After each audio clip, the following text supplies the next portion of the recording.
Welcome to the Madison, my home. I'm so happy to have you with us for the first full video walkthrough that we'll ever do. It's a beautiful Greek Revival home built in 1902, which had an extensive and comprehensive remodel done over a 3-year period. So come in, we want to show it to you.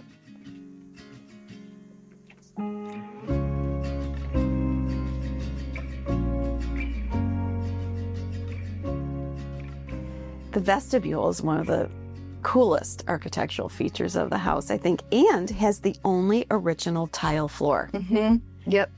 I love the little chippy pieces that create the pattern on the outside and the kind of the ribbon with the two-tone green. All of the paneling in here is original. We had to completely redo the millwork at the ceiling here, which we actually had to do throughout the home. Yeah. The vestibule is a cool feature, though. It is, totally. Of a home of this era. Yeah, and in this climate, right? In this climate, yeah. To open the first door, take your boots off, close the door, make like an air brake. Yep. And then open the second door. Yeah, it's really a welcoming feature. I like it a lot. Yeah, yeah, it's pretty. And then you come into the foyer. This is where so much of the magic happened.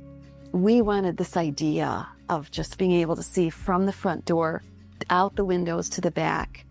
I love how every detail makes it look like it could have been original. Like if you tell people you took out the stairs and put in a new one, the specific things chosen look original. Yeah. This symmetry down this line was so important. And I knew I wanted the stairway to go up the left and over, but that meant something had to fill the space on this side symmetrically. And so here's where our little secrets lay. Yeah. Are these filled with stuff right now? No. Front hall.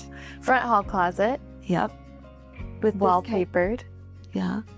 And the paneling disguises, in a sense, the jib door that kind of hides the paneling. And then the other jib door reveals the powder room. Right.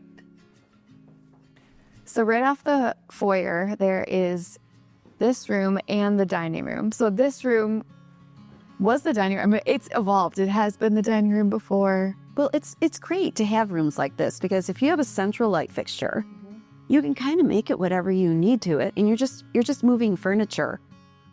So now it's kind of a piano room, living room, and this beautiful color, which is beautiful in my eyes. And this is fireplace number 1, original to the house. 5. And the original paneling that was removed and put back in. Right. This was in a different room. This whole cabinet was in a different room, but brought into here. This doorway was added for better flow. There is a pivot door that leads right to this Butler's pantry. This shot right here is kind of a big deal because this is the cover of my book, Establishing Home.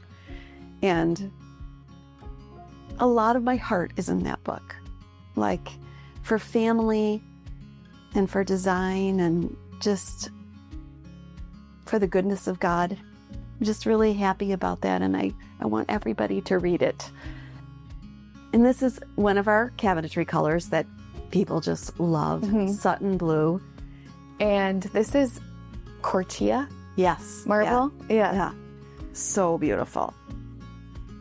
This is a fun story. You want to tell this story? Well, these doors used to go out to the terrace in the back, and now it's the kitchen sink, so there couldn't be doors anymore. And so we repurposed the doors to enter into the Butler's pantry. And the Butler's pantry leads you right into the kitchen. Yeah. In the kitchen is the most ginormous island. It is a huge island. It is. It is 15 feet long. But it's actually really great because it kind of acts like a galley kitchen, which is a really efficient way of, laying things out. But this side of the island that faces the front door are these beautiful cabinet doors that always storage. It always looks good. Yep. And then the seating is off to the ends, which is kind of fun because Yeah. like which end would be best? Let's put it on both ends. Yeah. Yeah. And I remember when we were talking about the end of the island is square, but what if we rounded the stone around the outside? So Without the price of the cabinetry Yeah. being curved. It's Yeah. just the stone being curved. It really worked out great. And of course, this was the first time we ever did the brass strip separating the slabs. That's become quite a thing, quite a thing. And Totally. it holds up. I mean, Yeah. this is several years in. It's Yeah. getting a patina. The island is Cotswold green, the finish. And the perimeter wall is our natural oak finish. It's a white oak. Yeah. This was a very new way of doing things for me when we moved here. This is an induction cooktop with a telescopic vent, and it actually works so well. I love it. I don't know if I could ever go back to gas, actually. And this is from Monogram too, all the appliances. in All here. the appliances are from Monogram. I'm so pleased with them. Down here is our refrigerator. I wanted it close to where the seating is. I mean, where the breakfast room is and the coffee bar. And then on the far end is the freezer. Yep. This is the freezer. Yep. And I have a secondary oven here. This is like a combination microwave convection oven. And then this is the main oven that we do most of our cooking in. Yep. Right here. And these are appliance garages that you can pull up and retract. Yeah. With soft close. Yeah. It has been such a fantastic layout. Someone's making a coffee, someone's making a cocktail right over there. Yeah. And it's just, everybody's in here. Every single person of our whole family, including kids. And then you can look out to where probably the kids are playing, getting chalk on the driveway. And Dad's grilling right out there. Yeah. yeah, It's fun. It's really fun. Another very important part of this home, maybe imperative, Yeah, actually. is the coffee bar. Yes, And this so might true. be my favorite cabinetry piece of all time.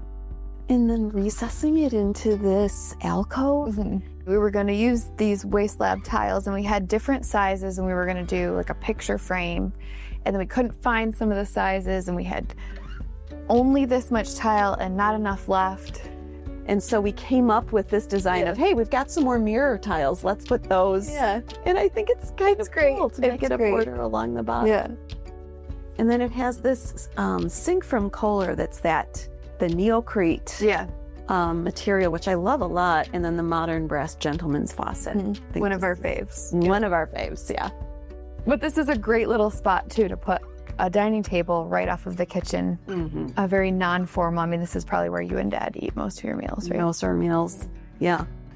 We found that brick underneath all kinds of stuff from the original brick chimney, and then cleaned it, and I think it adds such a neat textural element to the room. We found this sliding door in the underground garage. Like a carriage door. Right. They were able to completely put it back together, and new hardware, of course, but it's kind of a cool feature of the house now. We're going to go out to one of my favorite rooms ever. This porch and the matching one on the other side are I think the two architectural features that I was like, I have never seen anything like this. Yeah. It's 13 sets of these French casement windows and transoms. They all operate now. This tile is from fire clay. The color is interesting, and it looks like it could have been original. It has radiators that work. And this this used to be part of an outside situation that we brought in to divide the room. It's just a very special spot. And this set of original French doors leads out to, well, you should just come out. You should just show. This exit now is out to what is our now sauna and cold plunge patio. Look at this. Come here, you have to see this. I wish you could smell it. It smells so good. It's cedar from northern Michigan, and it's got a big picture window that looks out to the yard, which used to be a decrepit, broken concrete parking lot. honestly, that felt like the final thing that turned this beautiful old home that was in rough shape into something so gorgeous. Mm-hmm. There's so many beautiful original things, including this brick walk out here. Yeah.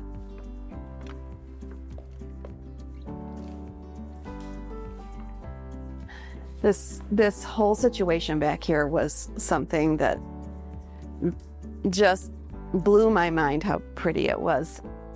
This terrace and then connecting. Well, you're about to walk past. Right. Actually, you remember this, Grace? I was going to put the garden on the north side, and then a friend of yours had the idea, which you conveyed to me, to put it here front and center in line with all the symmetry of the house. And oh my gosh, look at it. It's perfect. It's so beautiful. And leads into, we call it the sunroom, pretty much. We had a lot of family meals out here, a lot of Lego building out here. I remember looking at the house. It was December. It was snowy. It was frigid. And peering through these windows that were just completely cracked. The glazing was coming off. It was rotting wood. Looking into this room from outside and going, oh my gosh. Completely redoing every single window, taking every pane of glass out, painting it, putting all the glass in, all that original wavy glass. Lots of work, very worth it. You just can't replicate this, you know? Here's another one of the number 2 of fireplace. Yep. With the wood burning stove, which is really cozy. With the radiators in here and the wood stove, when it's snowing outside, it's so cool in here. It's like a snow globe. It's so pretty. I do love the proximity, though, of the porch to the rest of the house. This is honestly where Dad and I hang out every night. Where we hang out as a family. This is where we unwrap our gifts at Christmas. And there's usually like 6 people on the sofa. It's a great size too. It's not a massive living room, which I think you would expect in a home like this. There is option for a massive living room if you want it over there, but I think that this amount of seating and the coziness of it is just perfect pairing with the kitchen. I love it. We should talk about these walls. These were storm windows that we took off of the porch in the transom storms. So worth it, and such a cool feature to define space, but allow light to move back and forth. This room's been the living room. Now it's the dining room. It was a piano room at one point. I think a lot of people might get concerned, like that a room has to be defined for all time, but it can be flexible. It can be. But now this is used quite a bit. Chess table. I do my Bible study every morning at that table at the window. I love it. And this is where we have our like big meals, like Thanksgiving, Christmas, Easter stuff. And this is where I do a lot of work. I love the light, I think, you know, such a pretty room. Original floor that we just were able to sand and stain with this beautiful brown. And this stunning light fixture also has... That is Serenity. That is the name of that light fixture. It's so pretty. Serenity with those alabaster discs. It's so pretty. I love the addition of these upholstered chairs, just to bring some like texture into the room. This is really cute from our Cloth & Co. collection. And bringing in some antique chairs. These are my Grandma B's. Did I ever tell you that? That concludes the first floor, which means, should we go upstairs? I think we should. Okay. We should do the whole house. Let's go.